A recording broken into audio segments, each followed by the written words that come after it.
Okay, good evening po. Update lang po rito sa Jimny. So ngayon ko lang po na-encounter itong low fuel level indicator. So mag-indicate siya kapag 1 bar. Then tingnan natin yung range ng 1 bar.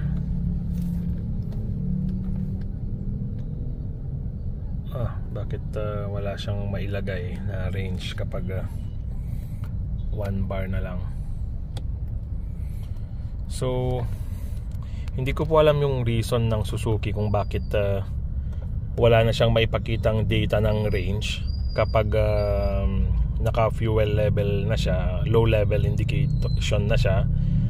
And kung huhulaan ko po, siguro ayaw ka na niyang bigyan ng estimate para mag fuel top up ka na sa nearest na gasoline station na madaanan, kasi baka mamaya magkaroon ng calculation.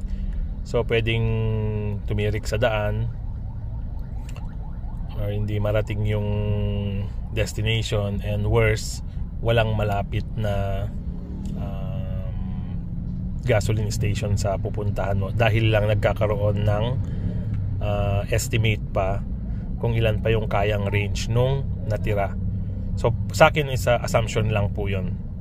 Pero siguro po sa mga nakakaalam, pwede po sigurong pa-comment below para lang po sa kaalaman ng lahat kung ano po yung main reason ng Suzuki kung bakit hindi na naglagay ng range kapag lumabas na yung low fuel indicator.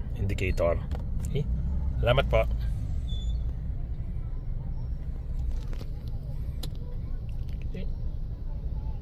Good morning. So ngayon po nagpakarga na tayo ng gasolina. So yun po, pag umangat na siya ng 1 bar, then lalabas na po ulit yung range, estimated range ng fuel on board natin. Okay? So ito po yung ating update sa fuel indicator. Salamat po.